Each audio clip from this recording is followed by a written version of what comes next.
What an opening. Hey. Come on, baby. Let me see them feet. This is Corey and this is the O The Anthem podcast. Good afternoon, everybody. It's Rob. It's literally on mute. I don't know. We like that intro so much. We wanted you to hear it twice. Welcome to episode 277 of the O The Anthem podcast, coming to you from the hashtag OTA studios, high above the 110 freeway in downtown Los Angeles, California. Thank you for joining us. Yeah, thank you for listening on your podcatcher of choice. The easiest way to find it is go to anchor.fm/O The Anthem. I was just watching me fumble there again. You can also watch the show on YouTube and live recordings on Facebook. Of course, yeah. Make sure you're following at O The Anthem on Twitter and Instagram for all of the latest news, and at facebook.com/O The Anthem for the live recordings. You can find all the videos at youtube.com/O The Anthem, and of course, everything, including the merchandise, is available at otheanthem.com. Yes, indeed. And of course, you have Corey has that pulled up because if you're here with us on the live chat watching the recordings, you can comment, and we will follow along with your comments. So make sure you join us there. Anyway, so after an auspicious opening there now, let's jump into to other fun things that have happened this weekend. Yeah. So it was a late one. We're actually starting a little later today than we were planning on, and I think that's because of the late night that we had last night. Yeah, caught a 11 p.m. screening of Once Upon a Time in Hollywood. For those who don't know, the movie runs about 2 hours and 40 minutes. Yes. So we were out at 2 a.m. Yeah, one might think that that 11 a.m. showing or 11 p.m. showing would have been empty. It was not. No. It was packed full of people. Very full. Yes. And, of course, we saw it at the Cinerama Dome at ArcLight Hollywood, which is a great place to see it because in the middle there's cheers that erupt when, in fact, the Cinerama Dome appears during the movie. I thought it was going to happen a little earlier, and I thought that they drove past it because I guess that was what was in the trailer, was them driving past the Cinerama Dome. Yeah. But instead it was just like lighting up as Hollywood comes to life. Right. The lights came on, and one of them was the Cinerama Dome. But it's amazing how much Hollywood has changed since the late 60s. There was parking everywhere. Yeah. Oh, man, what I wouldn't get. I like how they had to remake the Chinese theater because there's not a parking lot there anymore. And instead that was done on Spring Street. Yes. Yeah. Yeah. But, you know. There's no parking anywhere in Hollywood, and what little there is costs you $30. So don't drive in Hollywood. That's At a certain point last night, though, with our Uber adventures, like, by the way, Uber XLs, sometimes too ridiculous to, like, because the ride back was originally going to be like $56. Damn. And we're like, no, it's not worth it. Yeah. But yeah, I mean, I had a really good time. I enjoyed the Dome. It was my first time actually seeing a movie in the Dome. Oh, and it's a good theater. Yeah, let me ask you this. You were aware of what had happened. We're not going to spoil anything here. Yes, but, no spoilers. You were aware of the Tate murders, right? Yes, yeah. The history of the Manson story. Was anybody else aware? Because I feel like we, as people who watch the movies and then tell people about them, have at least the responsibility of telling people that they should probably be a little bit aware of what happens with the Manson Tate murder. Yeah, so you need to know no history whatsoever walking into this. That's what I will say. So I think we were with two people who had no idea what had happened. Who were? Rachel and Caitlin? You? Oh, okay, yes. About what had happened that night on Cielo Drive in real life. And then like... And Eric didn't either. Eric also went with us, and he also had no idea. And I think for them, it was just an enjoyable movie. And it was like, wow, so like... I have no idea. Like, what was the... And I'm like, no, don't buy into anything that you just saw there, basically. I don't want to spoil too much, but I realized at the closing credits that we have been kind of mispronouncing the name of this movie. How so? So how would you say the title of this movie? Once Upon a Time in Hollywood? Okay, so you have been correctly pronouncing it, but everywhere I've heard it, people have been saying Once Upon a Time in Hollywood. Yeah. But that's not really what it is. It's Once Upon a Time in Hollywood, because the little pause there tells you, just like you were telling a kid a story about princesses or whatever, it's Once Upon a Time, and then here is the place that this story is taking place. Yes. So I think people... I don't know sort of like when they were doing the Studio 60 and it's like live in Hollywood, like giving you the little like we are live and here is where we are live. Once upon a time and here's where the story is. That's basically what the math is on that. So Yeah. having known the entire history myself, I think I don't know if it did a disservice, but I certainly was looking for things and expecting things that weren't going to happen. Yeah, I mean, I went into it pretty blind, and I feel like the more I'm thinking about it, the more I like it. I sort of like didn't know exactly what to think when I walked out immediately. Yeah. And sometimes I find that with things I really like. I the first time I see them, a little bit like I don't know exactly where I stand on it yet, you know? One thing I do love about you and Jim and other guys I watch that kind of review movies is the ability to follow the narrative and also to take in everything else that you take in about the movie. Yeah. Because usually what I would do is I'll watch it the first time for the narrative. Yeah. Now that I know what's going on in the story, now I can go back and say, oh, well, look what they did here and look what they did there. And that's an interesting shot choice. And I might not have done that, but I see what he's trying to do there.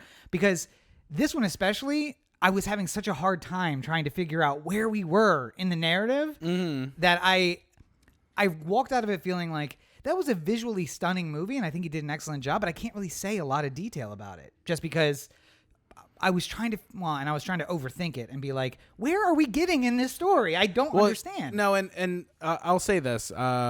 And if you want to hear more of these thoughts, obviously check out the review. Yes. I will be doing that, recording it tomorrow and putting it out tomorrow. So find that at the podcatcher of choice or on YouTube if you want. But I guess the thing that sort of stuck with me is like, obviously Tarantino at this point in his career sort of has a blank check. Yeah. Like, I've come up with a movie. This is how much it's going to cost. Everyone's going to get paid what they're supposed to get paid. Like, it's all the best craftspeople. Like, this is how it works. Yeah. There is a part of me that felt like Tarantino, maybe with too much of a budget and too much everything readily available to him. Mm-hmm. It like sometimes I feel like he needs the creativity of like the stress to like the shoestring to kind of get the best of his work a little bit. Yeah. And like last night there was like these great shots of them driving down Hollywood Boulevard in the 60s, and it looks like Hollywood Boulevard in the 60s, and everything's so authentic, and like all the marquees are correct to the exact date that they're driving and everything like that, and the radio apparently is playing exactly what's supposed to be playing at that moment. But there's like a part of me that like there was like a one crane shot or like they might have done it with a drone or something like that to get it just right. It seemed a little too steady to be like a drone per se. But it was like when they went from Rick Dalton in the pool and they were gunning across to the other property and seeing Sharon Tate and Polanski come out to go to the Playboy Mansion. Yeah. Remember how it like went over the roofs and stuff like that? Right. Like that's a really great shot that Tarantino can do because he has $100 million budget on this movie. Yeah. But like it's not like if you said like we can't afford that, Quentin, you need to do without. Like he would have figured out another creative way to do that shot without the super expensive crane shot, I guess. If you're, but like it's nitpicky at best. It's just sort of like I want him to have all the resources possible to make the best movie he thinks he needs to. Sometimes I like to watch people be put in the position where they got to figure it out a little bit more, Yeah. I also heard two people walking out of the theater, two people in our group who were saying, I thought this was a Quentin Tarantino movie because there was it was not Pulp Fiction. It was not Kill Bill. And if you think of those two movies, you probably think of like Pulp Fiction is, well, it's bloody in a way, but it's more of just like the disjointed narrative. And then Kill Bill is just how much killing can we stick into a 90-minute movie or whatever, or two 90-minute movies, I guess. This was neither of those, and that's what I was trying to say. I'm like, his whole thing is I do different stuff. I just do what I want to do. This is the best way to tell this story. That's what I'm going to do. So I think that he did. And like I said, a second viewing would probably help me like get into some of the minutia. Yeah. But I'm maybe changing my position even as I'm talking now. I think knowing the history did me a disservice because I was trying to figure out where does this fit in the story. See, because and again, we're trying to walk this line where we're not getting into spoilers at all. But like, I feel like when I explained what really happened at the Tate residence that night, then the light bulb started going off with the people who were unaware, where it was just like, oh, so Oh, like, yes. Yeah. It's like it hits you all of a sudden. Like if you know, like I feel like that's the only thing. Like I don't think you need to know what spaghetti westerns are to be able to enjoy the movie, because I think the movie does a good enough job of explaining what they are without you having. And I mean, like Inglourious Bastards is like this in a way too, where it's like Quentin is hoping that you have just a base understanding of what happened in World War II for you to understand what this movie is about. And you why know is that it important that one of these guys is Jewish? Do you know that much? Okay, it's gonna be fine then. All right. Did you know that Hitler didn't die in a theater? Yes. Like, are you aware of it? And Goebbels wasn't there either. Like, yeah, okay, good. So you can come with us on this flight a little bit. I think that one quick brief turn to a Sharon Tate Wikipedia page might be all you need before you go to this movie. Yes. Yeah. Because everything else is pretty well explained to you. And obviously, if you're like a huge cinema nerd, more so on the level of like Quentin Tarantino than like your average cinema nerd, then you're going to get like a lot of the references to the movies in here that are a lot of fun. But like, it doesn't take away from your enjoyment of it. No. There's like, there's something about like seeing a movie poster with like Leo on it that is funny and entertaining, even if you aren't aware of like what it's based off of. Yes. You know? Yeah. But I would say, knowing some of those movies that he was like that Rick was doing, it was so interesting. I think it's just there's so much, and this is what I love. Again, there's a story from the original Watergate movie. I can't remember who the director was now, but All the President's Men, maybe. Yeah. Who was that? Who was the director of that? Oh, shit. Anyway, not important. Yeah. Where the set designers had actually just crumpled up paper with like gibberish writing on it, like lorem ipsum. Yeah. Put it in the trash cans, and he went and dumped them all out and had them type up actual bits of stories from the paper on that day. But it was like, oh, we must have made an error here. Okay, crumple that up, put it in everything in the trash cans. Was accurate. In an age before digital 4K recording where no one would ever know, could never see it. But it was like, it's about how it is for me and for the actors on set.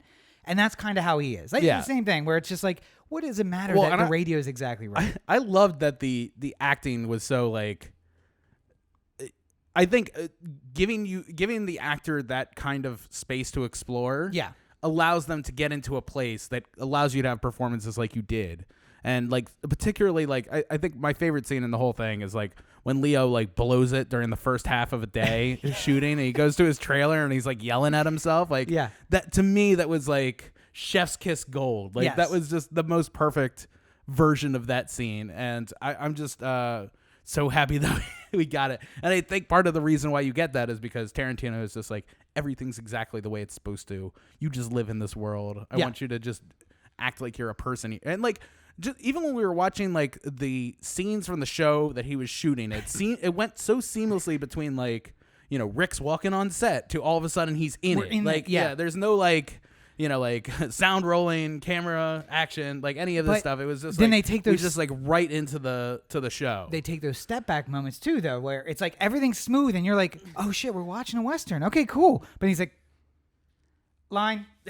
Oh, shit. Okay, yeah. Can we reset to one? Yeah, and you just see the camera going back the way it was, and it gives you the opportunity to like enjoy it a second time. Like, it's so good, and it's so good in so many ways. But like I said, that was like my mentality of being like, I need to see it a second time because I know some of those things, but I don't know that I caught all of them because I was so concerned about like, all right, so where are we getting back to? Where's this history? Where's this in history? I will say my one comment about this is I don't know how many innocent virgins had to die for Brad Pitt to drink their blood and continue to look the way that he does.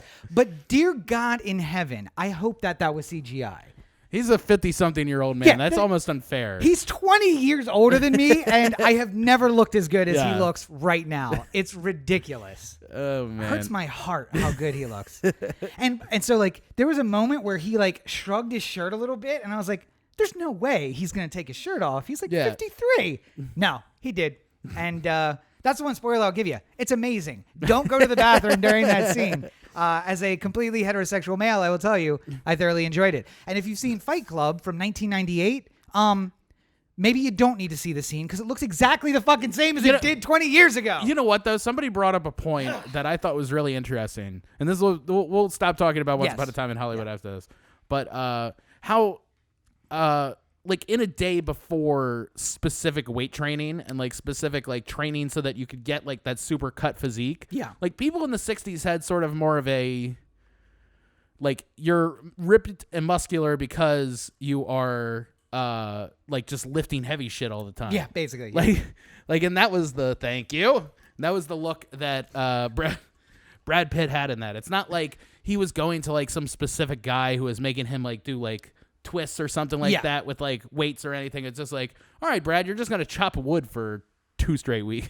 Well, and it's so like, again, he had that sort of like full muscular kind of look rather than like the trim like, supercut. Yeah. But it also was like, I you mean, don't got the ab V with this did. look. No, but I'm saying like you don't have the same sort of thing like where you're going for that cut. Right. Yeah. But it's just more sort of like you're just muscle built on top of a solid frame. Yeah. But I mean, and that was a character, right? He probably was chopping wood for a couple of weeks, and that's how or jumping up on roofs from fucking ground level like a fucking monkey.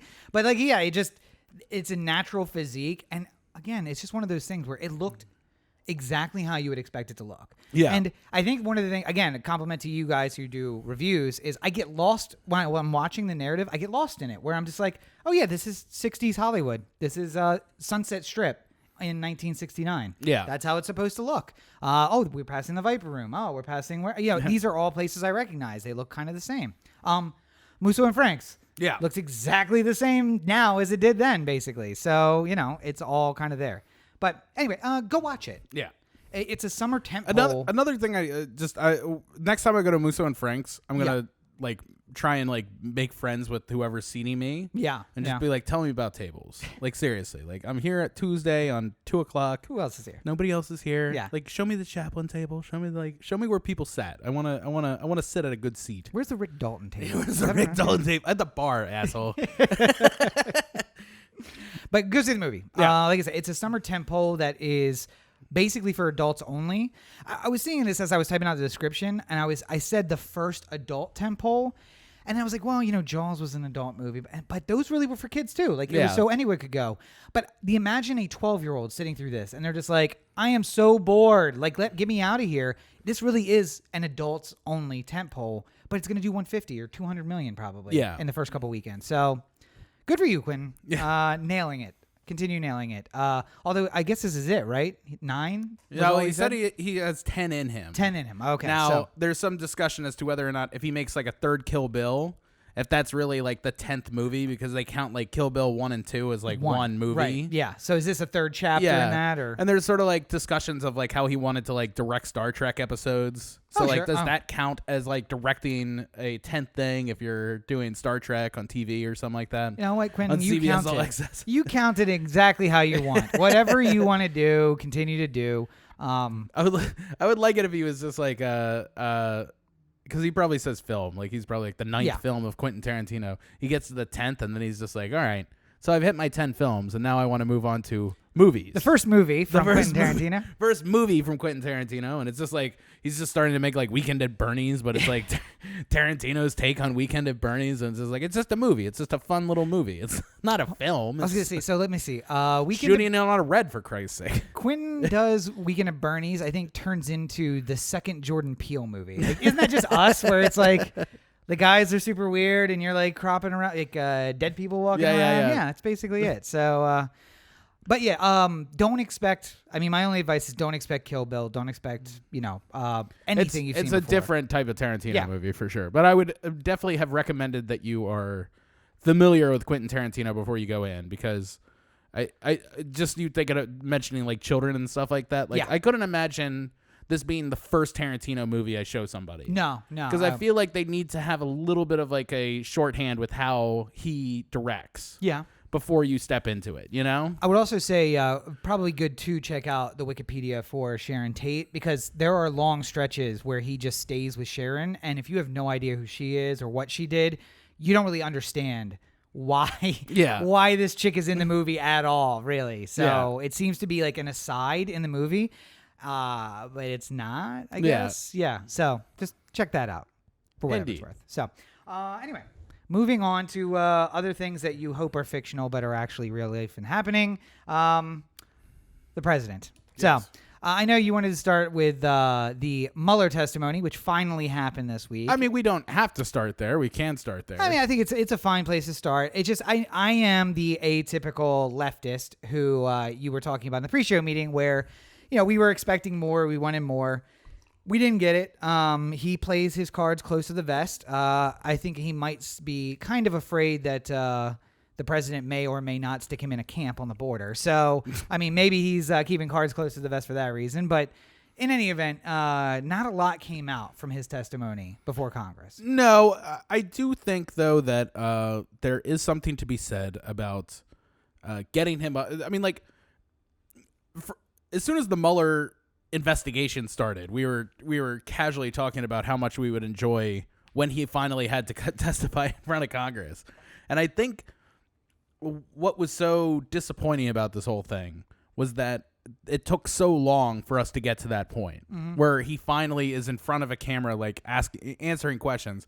And even though it wasn't it wasn't like he was dynamic up there or something like that. Like he didn't even have the same sort of like energy that like Kavanaugh had at a similar type of hearing. The anger and crying, is that what you're talking Well, about? not even that part. Just like when he's answering questions straight, like he just didn't seem to want to like get into it at all. He wanted to just sort of like be very matter of fact about it. And I think that he took his responsibility of being up there testifying much like any lawyer from the Justice Department would if they were called up to Congress to testify, which is like, I'm going to be super guarded about how I do this because I could walk into any kind of perjury trap at any moment.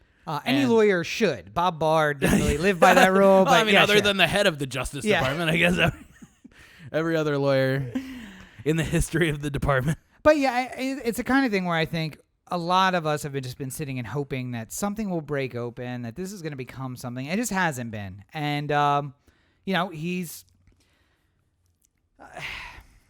It was exactly what I thought it would be, but not what I would hope it would be. I think that's basically the way to say it. That that's what he's going to do. It's going to be very much just like yes and no answers and kind of giving as little extra as necessary to get a satisfied expression from the person answering the question, but not anger the guy who's sitting 3 seats over on the other side of the aisle, So that's what we have. I mean, really what it needed to be was it used to be that if you got called before Congress to answer questions, then you were there the very next day or within a week, however they wanted to schedule it. You were there as soon as they demanded you be there. And then the questions were whatever we want to ask you. Like, there's no, like... you can't set a limit. Like, I remember when Mark McGuire was testifying for baseball steroids, right? And he had, like, his lawyer obviously told him, like, don't talk about anything, because there's still a statute of limitations. You say, oh, I took steroids, I'm sorry about it. Then you could still be arrested. Yeah. Like, you're admitting that to a cop, essentially. You're, like, going to Congress and telling them. Just say you don't want to talk about the past. And then he goes up there and he says, like, I want to talk about the future, not the past of this issue. And then one of the members of oversight was just like, this is an oversight committee. We're here to investigate the past. That's how this works. Like, yeah. Enron doesn't get to come in here and say, like, well, we don't want to talk about everything that led up to this moment. Like, no, that's not the point of this. That's why we're here. Yeah. And, I mean, really... We got Pelosi later on the rundown here, but I'll just sort of like sneak this in here. Yeah, you jump in there. The continued cowardice of Pelosi and the Democratic leadership to not like. All I think about is like, if somebody wrote on Facebook, right? Like, Rob's a real asshole and he's always fucking everything up or something like that, right? Yeah. And I keep hearing this like every single week. It's a new comment about like how Rob's a real jerk and how Rob does this and stuff like that. And if I think it's off base, I'm going to be like, hey, I think this is really fucked up that you're doing this and putting it in a public square. Like, I don't agree with your assessment. You're welcome to have it, but like, I got to defend him a little bit. Yeah, let's wind here. that back a little bit, huh? And like Pelosi and all them is just like, oh, let's not offend anybody. Let's do everything we can. Like, eventually you have to just be like, this is fucked up. You're stepping over the line. Like, I'm going to be serious about this. I'm not going to give you any more like, oh, we'll get back to you in 6 to 8 weeks. No, fuck this. Come in on Monday. Yeah. Bill Barr on Monday is going to face impeachment inquiries because he lied to Congress. Like, we're not dealing with this anymore. Yeah, and I mean, that's the thing. Like, the one thing that did come out of the Mueller testimony was, he said what he said, and there was also a little bit of, you could read between the lines about if this was a different type of inquiry, maybe I would have a different kind of testimony, but that's been the kind of the Mueller line entirely. Just, this is not an impeachment proceeding. Yeah. So I'm not going to testify about crimes that I know about. You're asking me for oversight on an investigation I did. I'm outlining what that investigation is. I would have liked, he seemed to enjoy more of the hypothetical questions than he did direct questions. Yeah. So I would also wanted to ask him, maybe some line of questioning in that regard. Like if somebody came up there and said, so a lot of where you are able to draw your lines is based off of Department of Justice guidelines, and like you can't charge a sitting president, and like you couldn't really even foresee a moment where you could go beyond that for any extenuating circumstance. But there seems to be a lot in this report that is sort of messaging to Congress and to the Senate that we should be opening investigations. If you were a congressman, if you were me, if you were in my spot, would you be looking into impeachment articles against the president based off of the results of this report? Yeah. Like that type of That's question. a nice hypothetical. Yeah, and he would have to sit, like if he was just like, well, I can't even put myself in the mind of whether or not. Like, come on, yeah, like you could try and like prod him a little bit, but like nobody even bothered to like make a. There was like one time where Ted Lieu, who is our congressman actually. Oh. Well, hey. Did the what was the exact question there? He like asked like if it wasn't for these guidelines, would you have charged the president? Mm-hmm. And Mueller was just like yes, and then retracted the statement later in saying that like. Well, what I really meant was I couldn't even think about doing the charges because of that. So, right, yeah. I would have gone down that line. When I said yes, I didn't mean like I would definitely have charged him if that wasn't there. It's just like we couldn't even think about it because it was there. It would have opened up that line of inquiry, which I could not even go down because of the rules. That Right. So, so like moments just where you get him to sort of like go off a little bit more, because so much of it seemed to be wanting to be about like us asking about a direct moment from the report, having you say yes, and that way we could use video of that as like an easily digestible thing for some voter to see and be like, oh, maybe this Trump guy isn't on the level. This is the problem, really, I think, is that no matter where it's all ideology at this point. If you're for Trump at all, then you're going to willingly go down any road of, well, the Democrats and few or whatever the stupid company, like the Quest or the God damn it, the talking points of the Republicans all the time about like some consulting firm or something like that. Do you know what I'm talking about? I have no idea what you're talking about. So apparently the Steele dossier was created by a Democratic, and like all these things that the Republicans are going off about, like if you're listening to any Republican friends or family right now, they're talking about like Peter Strzok and Lisa Page and the FBI was in to get him even before he became president and blah blah blah, and they were investigating him before he even won. And what kind of shit is this? And like like there's no like it really is, he could kill somebody on Fifth Avenue and like none of his people would care. Like they would be like, well, that guy was asking for it. Like he has a right to defend himself. It is what it is. I mean, technically he lives in New York, so isn't that just sort of like an extension of castle law? Yeah. I mean, it's so frustrating because that's literally the mentality. It's just, we're going to defend. The Democrats seem to not want to go on the attack. After the Mueller testimony, Jerry Nadler, who is a congressman, apparently like called a meeting of the leadership in Nancy Pelosi's office and was like, if you're not going to do it, I am. And had to be like talked off the ledge.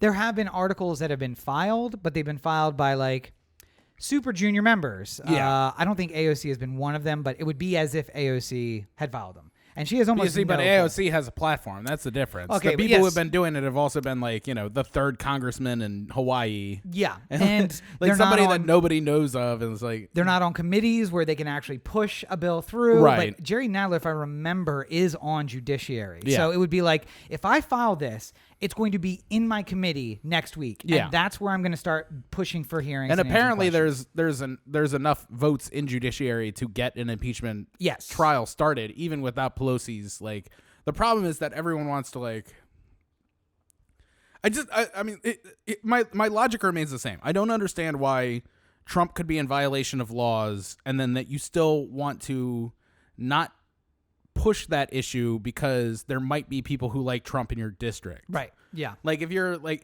Jake Lamb who won or what Connor Lamb. Sorry, Connor Lamb. Yeah. Who won in Pennsylvania in like that really close runoff where Trump had won by like 15 points or something. Mm-hmm. So like there's an idea that like, you know, like, oh, if he takes too many shots at Trump, then he's not going to get reelected. And it's just like, fucking do it. Like, what are you waiting for? Like, also, if you think it's wrong, like that's the thing that always bugs me. If you think it's wrong, just do it. Like, I don't care if it's a member of your own party. I don't care if it's your brother. Like, if I thought that Brendan killed somebody and was like now on the loose, like if he was Manson or something like that. Yeah, but see, that's like, why you're a horrible person. We had this discussion before. You don't turn in your parents. You don't turn in your family. You take one. At a line, snitches though. get stitches. That's how this works. I'm saying if it's like Brad Pitt on the boat, I'm not worried so much about it. Like, I don't know exactly what happened. I can't talk about it.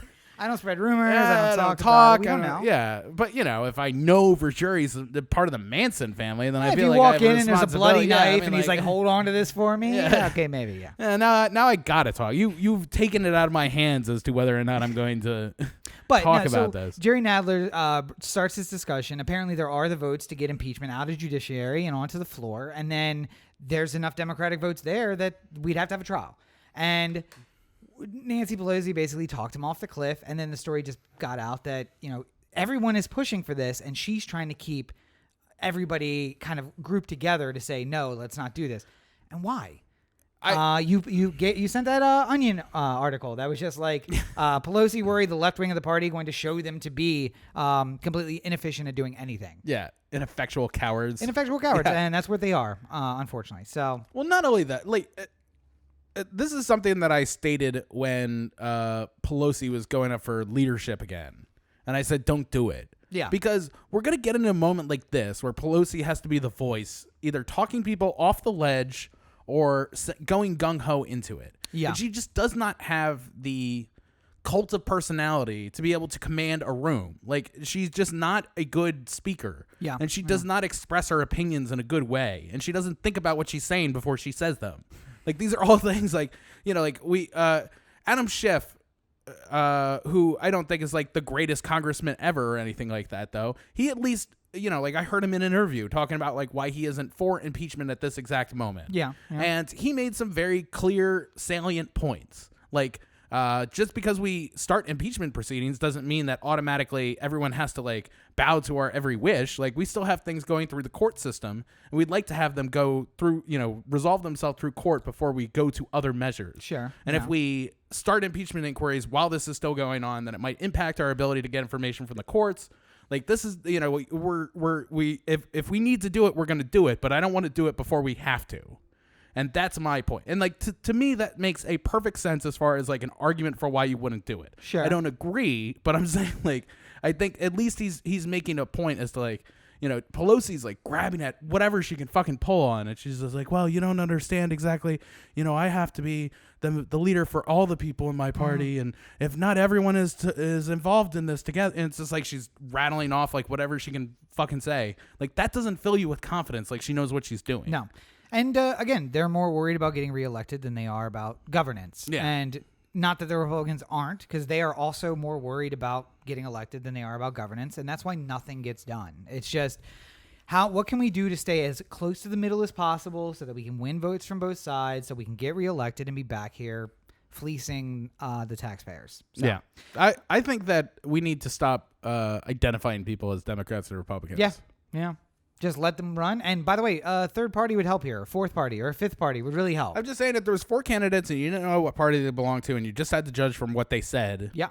And you would immediately throw out a lot of clown cars immediately. Like, if you just didn't know that Roy Moore was the Republican, you just knew he was the guy who was touching children. Yeah, you're like, you know what? I'm probably not going to vote for that guy. Yeah, sorry. You know, like it would just make things easy. You know, if you go on CNN, they can't say like, you know, the Republican senator from Tennessee or whatever. Like, you have to just like You just have to be the person, and that's Yep. where your vote's coming from. And like wherever you're, senator from Kentucky, like whatever it is, like that's all that we can identify you with. Yeah, but like, wait.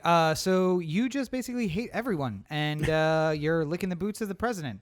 It's not really something I want my congressman or my senator to do. So we'll vote you out. Yeah. It just so happens you're a Republican, Mitch McConnell. So But if I'm a Republican and I hear he's a Republican, then I'm more inclined like, oh, he's sticking up for what I believe in. right, yeah. But like, no, it doesn't mean anything. Like Not there's at a lot of Democrats who are secretly Republicans, and you just don't know. And they have a D next to their name, and you think you're supposed to support them, Nancy Pelosi, and Yeah. I don't know what to tell you. And then we're here, and democracy's broken, the republic's dead, and here we go. Yeah. And another sign that that democracy is broken and the republic is dead, when the president looks at a major city, one of the top 10 populous cities still? Top 20. Top 20 populous cities in somewhere the in there. country, and says that it is a rat and vermin infested hole. Yeah. A mess. No, rat and vermin infested mess. Yeah. Yeah. And it's, a 20-minute trip from the nation's capital, where he resides most of the time. For half the year. Yeah, for part of it at least. I don't, it's one of those things where I saw it come up on Twitter, and I'm like, oh, this has got to be one of those fake Trump accounts that's like posting stuff, and then reporters start to react to it, and you're like, okay, maybe this is actually, Maybe it's real. but why would he say that? What's the context? Did they go get him out of this? And the context doesn't really seem to make sense, and you're just like, I don't understand. Listen, we all know it's a rat and vermin infested mess, but we don't say it. That's the whole thing. You don't say it. Don't say it out loud. You said the quiet part out loud, and you. I mean, the thing that always, I went through a couple different waves of this, especially for it being Baltimore. Like it sticks with me in a different way. Yeah. I think number one, there was the initial reaction of nobody picks on my little brother but me, kind of thing. Like, fair enough. Yeah. Baltimore is really much that kind of town, like where we can talk about it. Yes. We can talk about how We'll talk shit shitty about and it all the rat time. infested it is. Yes. But the fucking second somebody else does, some New Yorker comes down and tries telling us what's what. Yeah. Like, no, that's not happening, bro. Also, so that PS, was like you the live in first wave. DC now. Have you been anywhere else other than the National Mall in DC? I'm just saying. Anyway. But the more I'm thinking, he didn't say anything that wasn't true. I mean, he did. I mean, like the contents of his tweet were, in fact, to a degree real. There is rat infestation. Yeah. There is dirt and poverty and everything like that that's happening in West Baltimore. Yeah.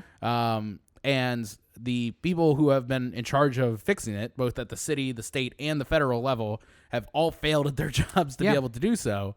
But then there's also a part of like if all the time I'm talking about how great my life is, and then every once in a while I'm just like, yeah, my bank account's real fucked up though because other people messed it up. So it's like, well, aren't you responsible for your spending a little bit? Like, aren't you? Yeah. Like, oh, I have only $17 in my checking account.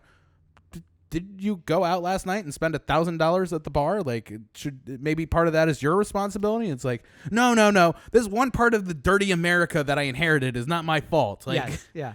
and it's not my responsibility to fix it either. It's just, I was gonna say the other just part like of the other part of that comment is that we can talk shit about Baltimore. We also are not in the position to fix any of it.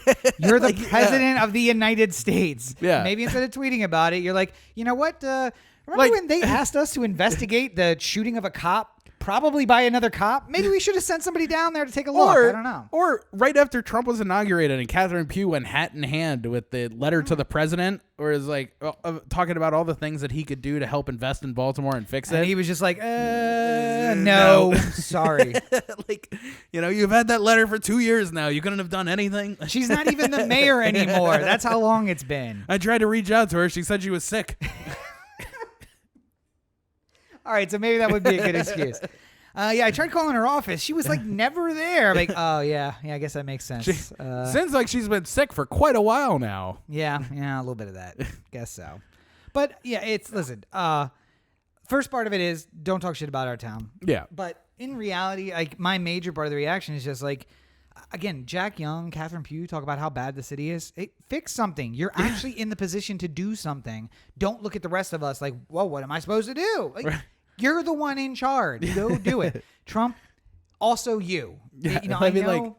I know not federal like government he's not shouldn't be doing directly responsible for Baltimore, but like he certainly could like at any point decide to like do something that could help us. You know, like listen, it's well known. Corey and I used to live together. We always used to. And if I notice a problem happening in Corey's part of the apartment, I can't just be like, well, Corey's that's a whole separate issue.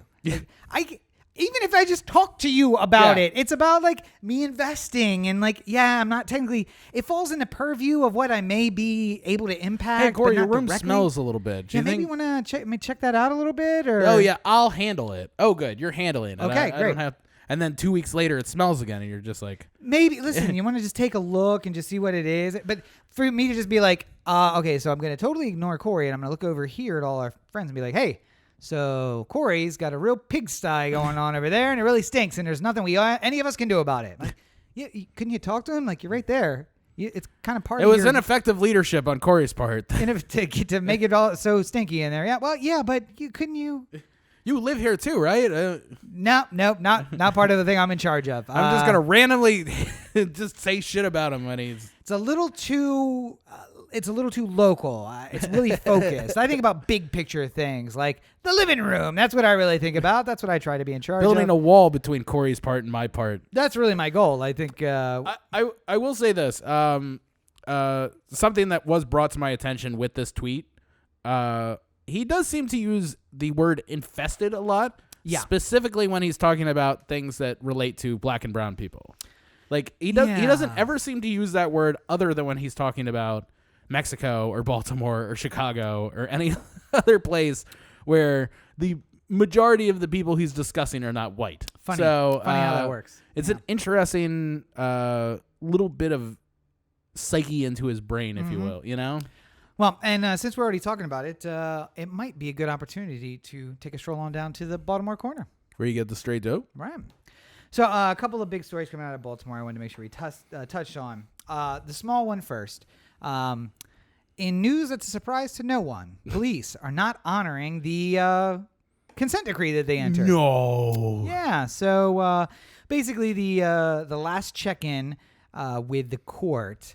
I'm gonna smoke an acid-filled cigarette and ask if this is real.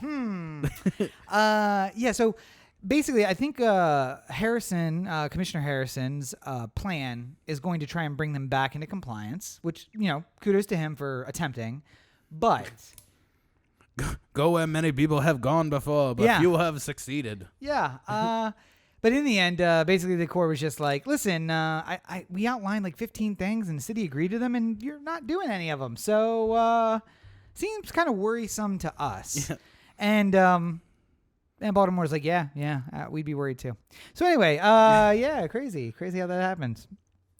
I mean, it's like, it's news and you want to say something about it, but it's just like, they're not honoring the consent decree. I mean, it goes much to, as much as I hate saying this, going towards Trump's point.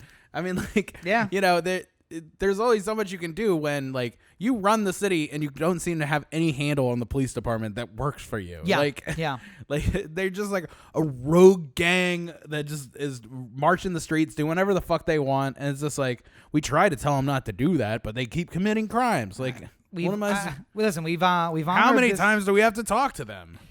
We've got the reds over there and the blacks over there and the blues. The blues, though, they really run the streets, and we've just kind of ceded control to them and let them. We actually pay them now a lot, in fact. Overtime, in fact. A lot of overtime. It's weird. 5 highest paid people in the city, they work for the blue gang, and we just don't know how to bring them back into control. That's really what it comes down to. And that's basically how the city works now. They do what they want. Jack Young walks in with the hat in hand into the FOP office. And he's just like, can you guys please just calm your shit down for a little while? Shut up, Jack. All right, I'll leave. Like, listen, the OT is kind of a problem. Jack, listen, this conversation just pushed me into OT. You're making it worse. You're not making it better. Let us handle it. Listen, do you want 400 murders? Because no OT gets you 400 murders. I don't know if you are prepared to live with that on your record. Is that because the cops are actually like leaving work and going and murdering people? Is that how we get up to 400? Or like, I don't understand. They get done with their 8-hour day and they start murdering people. Yeah, I mean, that could be. Listen, I'm not in the office. I don't know what to do with myself. I just lose control. This gun's going off one way or another. Either I'm wearing the badge and doing the job, or I'm not. Okay? Either I'm shooting somebody or planting it on somebody. There's no in between. Oh, tragedy. And, of course, that brings us to the other big news out of Baltimore. We've talked about for the past couple weeks the Keith Davis Jr. trial. Yes. Which led to closing arguments. And I was incorrect about this. They were on Thursday. Yeah. They went to the jury at lunch on Thursday. And the jury, after a 2-week trial, maybe a 3-week trial, depending on how like the days broke down, there's a lot of argument, like motions argument. So it's also like the jury's not actually hearing anything today. We're just doing motions. Yeah. But let's say a 3-week trial. They deliberated for one whole day, half a day in the afternoon, half a day in the morning, and reached a verdict, which, by the way, typically bodes well for the defendant.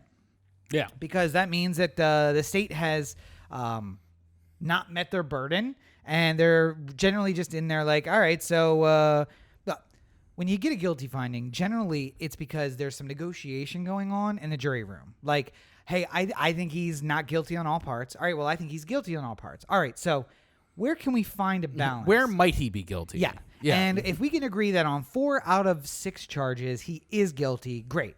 I will drop the 2 that I don't think he's guilty on. Or maybe I'll drop 1. And you agree that he might be guilty on 1. And so long as we're getting some, heavier charges and some lighter charges all mixed in, we're good. But that takes a long time for us to get to that point. So when they come back quickly, oftentimes it's good for the defendant. Unless, of course, one of the pieces of evidence is, I don't know, a bloody sock that has your blood on it and the victim's, and it's found at your residence by the police. Then it, of course, leads to a not guilty verdict if you're OJ, and they're guilty for everybody else except for OJ. But much to the chagrin of everyone, Keith Davis Jr. found guilty in the murder trial on evidence that was sparse at best. Yes. And changing all the time. Like, yeah. So for the first 3 murder trials, because, again, this is the 4th. 4th murder trial. 5th trial altogether. 4th murder trial. For the first 3 trials, there was apparently a video from a security camera near Pimlico, but it didn't show anything. Yeah. And Well, they said it didn't show anything. Yeah, there was no actual video to be seen, but the police said there wasn't anything on there. Nothing to worry about. Not a big deal. Yeah. And then that video turns up, and there is actually things on there. And now we have police lying in the first 3 trials to keep the obvious Brady violation of keeping evidence away from the defense. Luckily, though, that Brady violation will be able to be mentioned in the 4th trial. No, because nothing that was mentioned in any of the previous trials is allowed to be mentioned in this trial. Right. So, yeah. and this is really the problem. And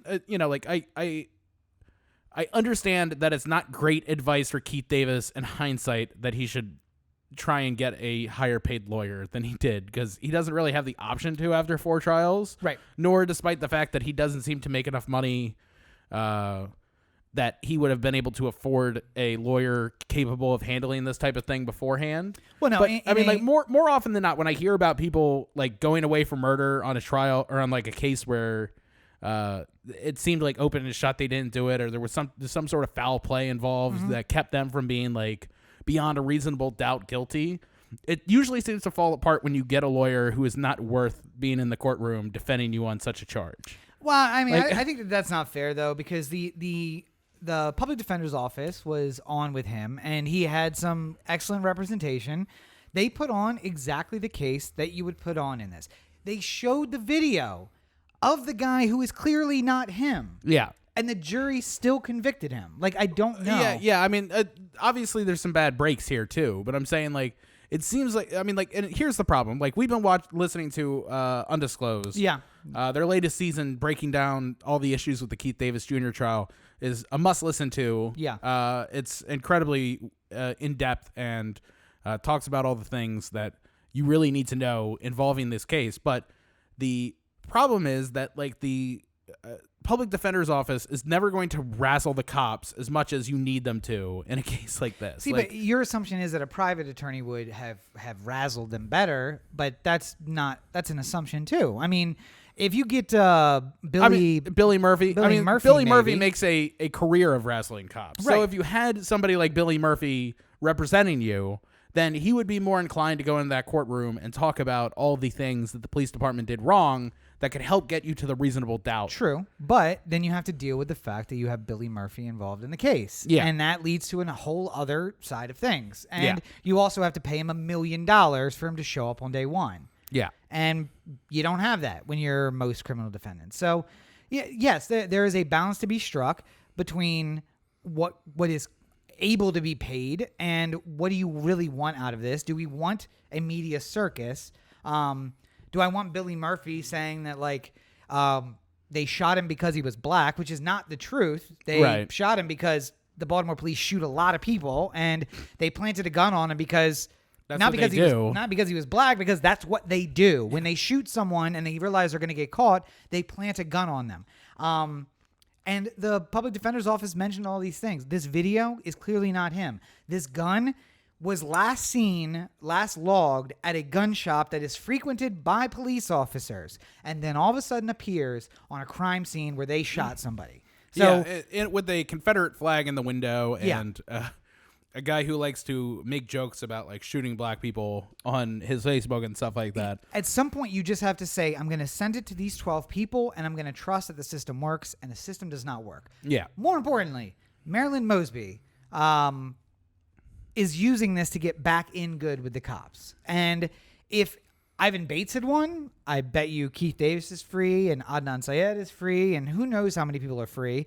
And if Thiru hadn't been trying to get a little bit of press and win, and now he's running for fucking mayor. Yeah. If he hadn't been a press hound, Adnan would be free, and Ivan probably would have won for state's attorney. So that means that so would Keith Davis Jr. and all of these things are a waterfall because of personalities. And maybe, could there have been a little better representation if it wasn't a public defender's office? Well, they could have had private investigators and other things that you get from private attorneys, but those all cost money. Yeah. And let's say he ponied up the $1 million to get Billy.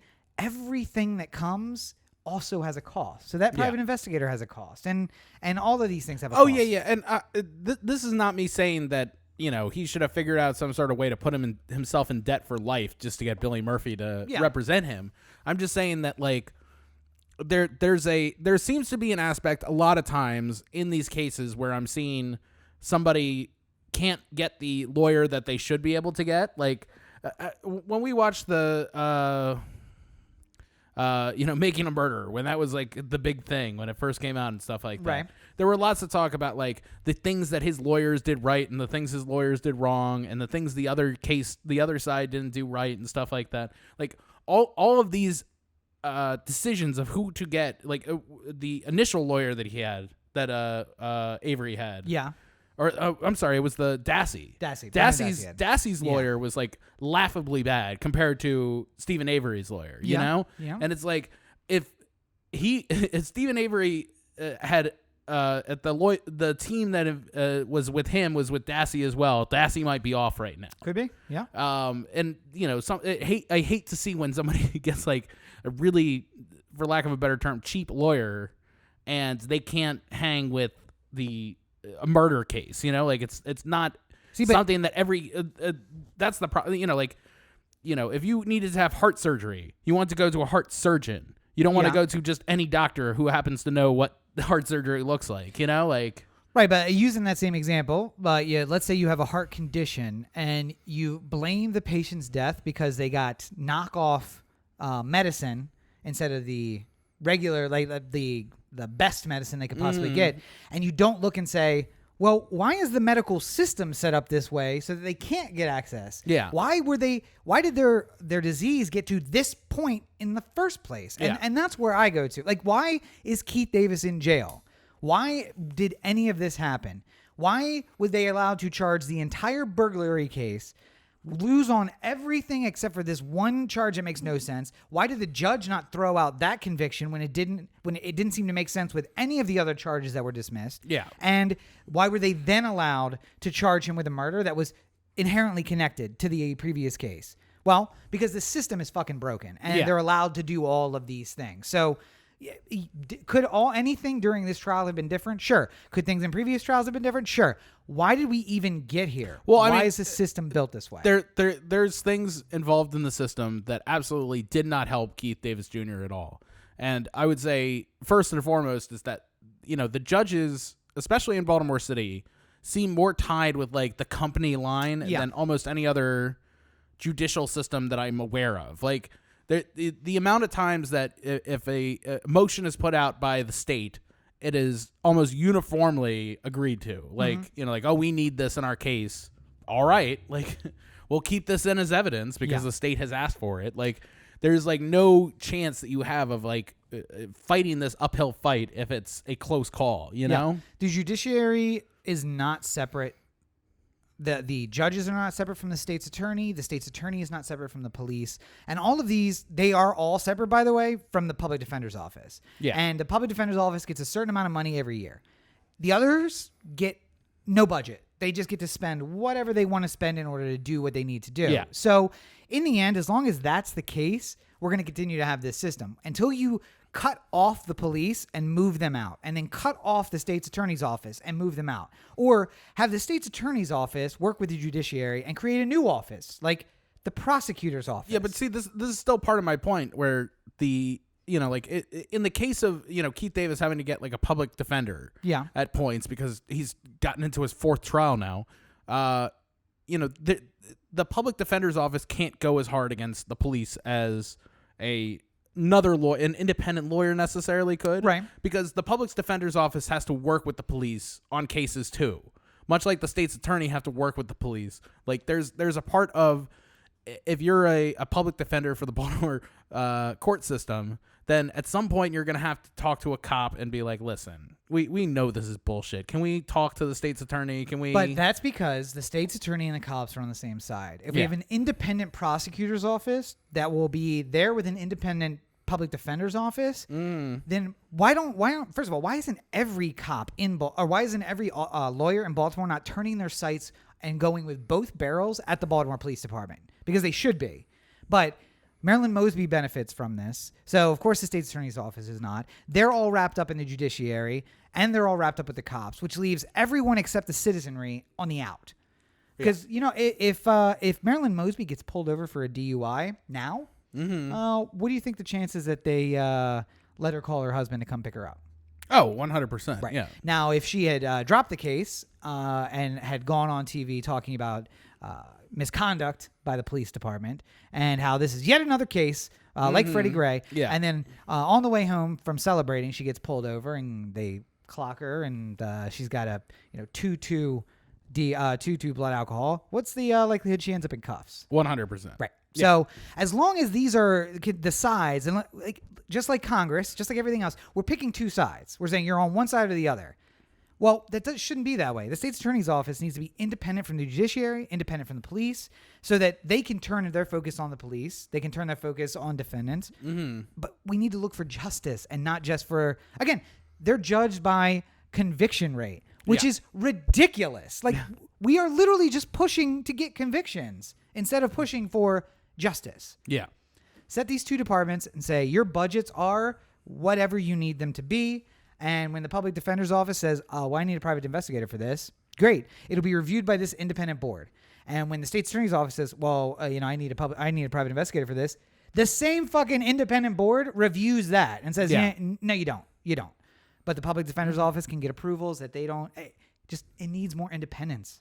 And to Marilyn Mosby and Thiru and all of these FOP fucking commander, I know that it seems like it will never be in your lifetime, but someday, in the middle of the night, someone is going to come into your home and they are going to take you out and into the street, and they're going to judge you for all of these decisions. And I hope in that brief moment before the metal drops to your neck, you think about times just like this, and I wonder if it's going to be worth it. And of course, I'm talking about guillotines, because really, this is the solution, as always. See, I'm at the point now where I don't think Marilyn Mosby would even be able to think about what she possibly did wrong to get into this situation. She would have been like, I did everything right. I fought for the people. Oh well, listen, the crazy Like she would never be able to understand what she did wrong. Deluded people will always be deluded. That's how it works. Well, speaking of deluded people, let's touch on this last topic very quickly, and that's of course Immigration and Customs Enforcement, more colloquially known as ICE. This week in ICE. This week in crazy shit that ICE does. Well, crazy shit that Americans do. Speaking of standing up and defending people, one of my favorite stories of the week was that group of people who surrounded a minivan and locked arms while ICE was basically waiting out the family in the minivan and then moved from the van to the house, keeping ICE from arresting them. And why the fuck aren't we doing that everywhere? More importantly, I mean, like, there was more you guys could have done. I mean, I feel like if you know it's happening, that's part of the... Sure. I but, mean, like, you know, you see an ICE You have van, to be in the right place at the right time to be able to do something and know, like, what... You see an ICE van, you know, put a knife through a tire. Is that really such a bad thing? I mean, apparently... we didn't tell you to do it, but I mean, like, not, if it just happens that way, then... if you spit water at a police... Okay, yeah, don't do that, because apparently Bill de Blasio... not happy about that whole situation. Or you will get arrested. Or you could be that guy who got arrested or was put into detention for 3 weeks despite having a passport and a birth certificate. Yeah, well, I mean, that's the other story. So, like, the great story is Americans stand up and say, we're sick of this shit. And when ICE comes to arrest someone, they form a human chain and they say, you have no authority to touch us, so you are not coming through us. And then they wait for ICE to back off and then walk the family into their house. Now, this is a temporary solution because now the family's in the house, yes, but ICE is still going to sit outside. So what are you going to do? The other side of terrible stories for the week, for 3 weeks, an American citizen born here, Social Security card, birth certificate, definitely a citizen, had been in detention for ICE because he's Hispanic, basically. Wrong place, wrong time, in the car with some people who were not documented, and thus his documents must be a forgery. Mm-hmm. So... To everyone, including some friends of the show, who continue to say, "Oh, that could never happen to me. Don't worry about it." It can, in fact, happen to you. Being a citizen means nothing. And he's in Texas, right? It was in Texas, I think. Yeah, I think so. He had a real ID. Yeah. So not only did he have a driver's license or an ID that was real ID, meaning he had to prove he was a citizen to get it. They then showed the birth certificate and the Social Security card to ICE, who refused to release him. And they kept him in holding for 3 weeks. So, I mean, you and I are lucky because we could not be more Caucasian if we tried. Like, there is going to be no confusion that we are from Northern Europe. And even if we were here illegally, it's not like they're looking for us. Trump has clearly said. If ICE came up to me, I would just be like, "Hello, officers. How are you today?" Yeah. But I mean, this guy's not a concern. Trump said he wants people from Norway and Sweden and Europe to come. So we're okay even if we were here illegally. Yeah. But for everyone else, it's scary that being a citizen means nothing. Because even if you prove your citizenship, this is the power that ICE has. Once you are detained, no law applies to you. You could file a habeas petition, but did you know that you can't have somebody file it on your behalf? Yeah. You have to file it. So... You have to go to the courthouse. In a place where they give you no paper and no pens, you must write up a habeas petition, and then you must convince them to take you to a courthouse because it has to be filed in proper person, none of which you can do. Yeah. So at what point does the law just not make sense? And we're the next story here is about Guatemala. Yeah. And I just generally speaking, I think my line here on immigration has sort of been the same. I think there needs to be laws, but generally speaking, I feel like we should do as we would hope that others would do to us. If we were fleeing the United States because of like all the crime infestation in West Baltimore, right? Wait, let's make a hypothetical. Yeah. Let's say that some fanatical, fascist leader was to take over our country, and then maybe there were free and fair elections, but he lost and he refused to give up power. Yeah. And then cracked down because 40% of the country are utter nut jobs and brought out their guns to defend it. And then they just started grouping everybody who didn't think like them. Pelosi huddled in the corner going like, what do I do? Yeah. So there doesn't seem to be any recourse for this kind of action. Leftist leaders in disarray. They're moving people who they don't like into, camps where they can concentrate them. let's just say that were to happen, completely hypothetical and not a prediction of what may happen in a year and a half. Yeah. If that were to happen, then all of a sudden people like me may find it necessary. Well, not in California. We would just fucking secede and close the borders. But everywhere else, I may find the need to move towards the Mexican border and be like, or the Canadian border, and like, get me the fuck out of here. Yeah. Now, what if I appear at that border and they say, well, we only let in 2,000 Americans per year. And sorry, chap, you're 2003. So maybe next year. Yeah. Okay, well, guess what, guys? I'm going to sneak across the fucking border because I don't want to be put in a camp here. Which isn't true. I would just start bombing shit and they'd have to kill me. But no, let's just, again, hypothetical. I try to sneak across the border. The whole point is that when you're seeking asylum, the immigration restrictions don't apply. Yeah. It's, you should take in as many as you can. Just generally speaking, like, I can't see a world where, to me, the right thing to do is to just throw people out who are trying to, like, you know, like, just like if somebody showed up at a hospital. Oh, yeah. Like, oh, my God, I was just shot. And I walked into the hospital. And it's just like... We don't take your insurance, bro. I'm going to need you to You hit don't the seem to road. have any insurance. We can't do anything for you here. I'm just like, no, but please, I was shot. You have to... Like, a hospital has to take you in. Yep. Even if you can't prove insurance. Even if you can't prove that you can pay for it. Yep. Because you're in a immediate medical emergency. Like, you need help. And wait, like, irony of ironies, the medical system less broken than the immigration system. know, Who would have right? thought? All right. But I mean, like, with this in particular, you're just like, you know, like somebody shows up here, you know, trying to avoid gang warfare and whatever part of the world that they're from that we caused, and then like, you know, no, you have to go back to Guatemala and get your paperwork right first before you can come here. Like, yeah. By the way, I didn't want to mention this to the person who suggested for the show, but let's build a hypothetical that you are from Guatemala. Yes. You make your way here, probably 3,000 or 4,000 miles. You present yourself as you should, ask for asylum, and you're told, go back. Yeah. So now what you must do is go 3,000 or 4,000 miles back to Guatemala. Yeah. You must ask the people who have been trying to kill you for permission to leave. And I don't want to be killed anymore. Can you please let me go? And get permission from them to request asylum status somewhere else. Now, we did this. To which you go back to the United States and they decide whether or not they're going to allow it. And then they send you back. So let's say the irony of irony is they actually let you go the first time, and then you get sent back from the U.S. when they're like, no, we don't want you. Then they're just like, oh, well, killing you is really all we got left. Sorry. Into this gas chamber. We tried. Yeah, you know, it's but the idea that you would send them home and say, go ask the people trying to kill you for permission to ask us to come here. I cannot fathom it. And we've done it before. I mean, there have been rules where it's like, well, you listen, the government there is still good with us, so what we really need for you to do is to ask permission to come, and I mean, it hasn't worked out. The thing I've always, my line has always been, if you're not hurting anybody, if you're not interfering with somebody else's personal liberty, I don't much care what you do.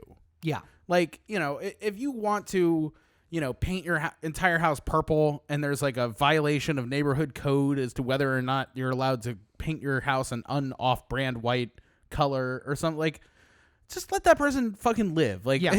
It's not that big of a deal. We don't have to make like a huge thing out of this.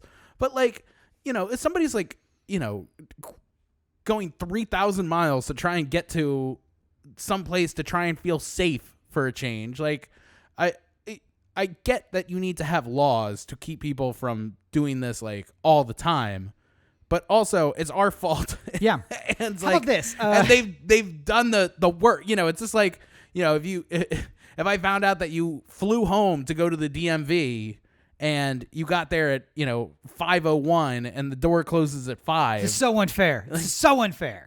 Like, can't you just give me the one, just act like I got here at 4:49, please? It's like, nope, can't do anything about it. Like, no, but I flew here. Like, my plane was late. I was abducted by terrorists. Like, I was supposed to land here at 2. Like, well, I mean, listen, what it comes down to is I actually do support this policy. I think that we should enact this law immediately.